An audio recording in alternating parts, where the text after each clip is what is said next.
Typical day, we get up, come down here, and bring the horses in, feed them, get ready to saddle up, ride through the steers, doctor steers. The relationship between us and Texas A&M is such a great process for both of us. We do ranch work here. It's a real live working ranch. You gain knowledge every day here.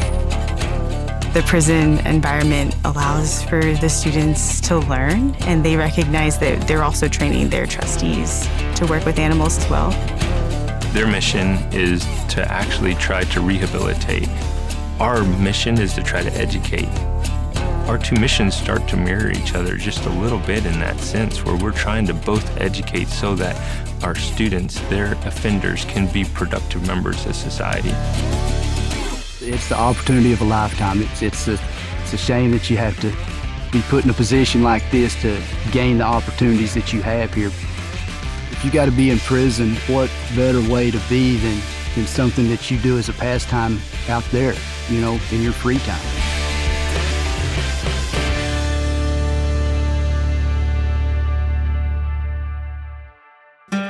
For over 50 years, Texas A&M's College of Veterinary Medicine and Biomedical Sciences has partnered with the state's Criminal Justice Department to care for animals that help feed the prison population, reinforce prison security, and provide educational opportunities for the inmates.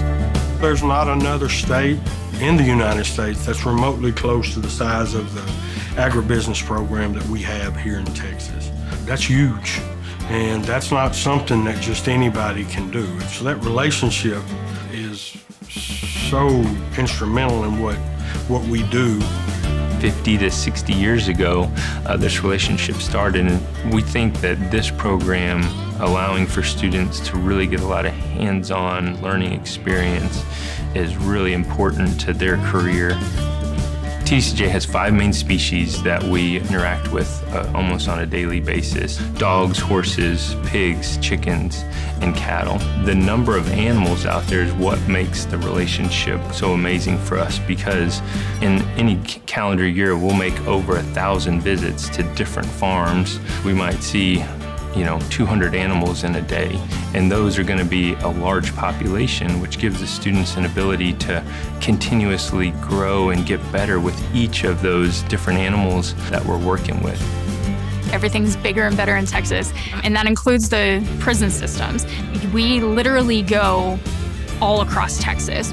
The cool part about that is that we get experience in multiple areas of Texas. East Texas is not anything like the Panhandle, which is not anything like West Texas.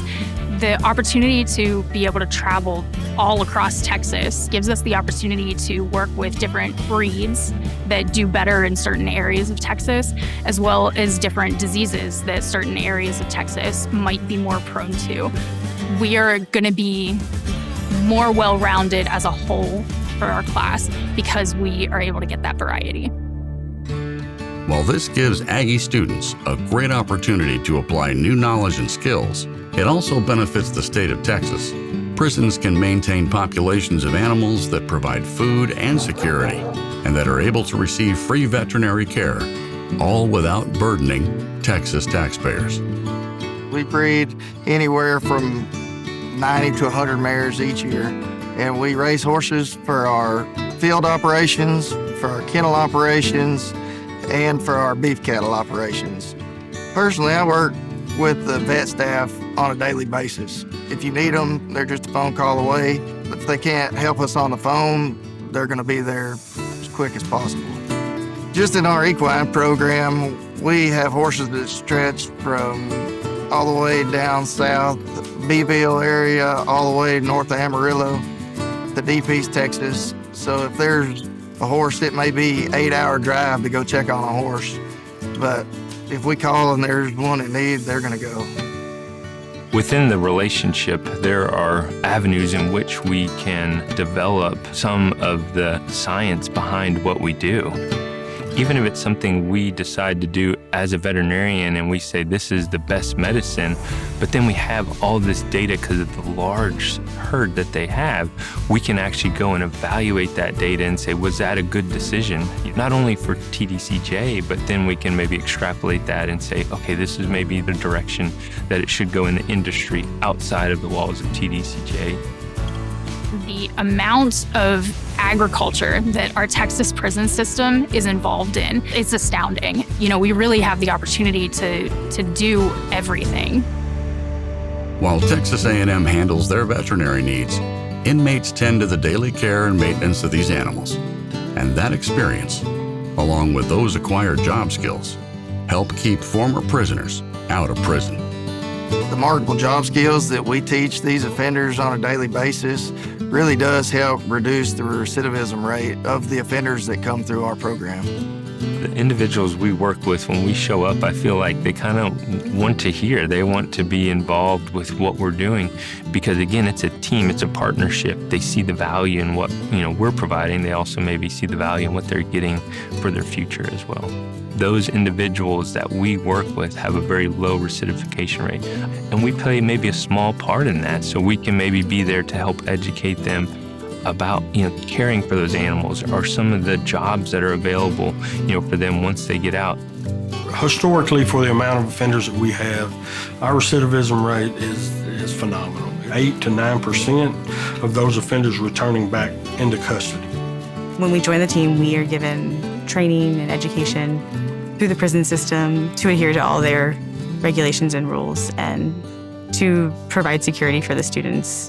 And then we feel very comfortable working with the trustees. The communication over the animals and what we're doing and how we're providing care is important to maintain and provide the animals with the best care ultimately. These guys, for whatever reason, they're here, and it was really cool to be able to see them working with these animals, developing skills that they could take with them afterwards. And they talk about that and they're hopeful about that. And it's really cool to be able to see that and work alongside them and kind of team up and collaborate with that while we as students are learning and getting that well-rounded education.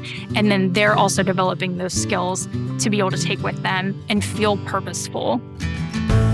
Man, I've seen guys come in here that never been around an animal before in their life that could go out and make a living at it when they get done. It's a valuable opportunity here. It's something that you can take to the world with you. Anything that you take from here is you can use out there.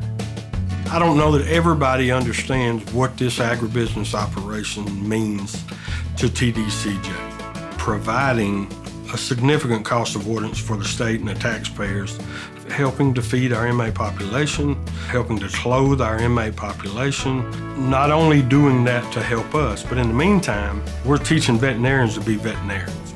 Not only are we providing them with that marketable skill, but while they're here, they're working, they're investing, and they're making sure that our agriculture operation continues to function and flourish. Our long-term goal for the agents, and it's something that we're doing, is ensuring that 95% of that inmate population has a job when they're released. Not is scheduled to get a job once they get out, but when they walk out the door, they have a job waiting.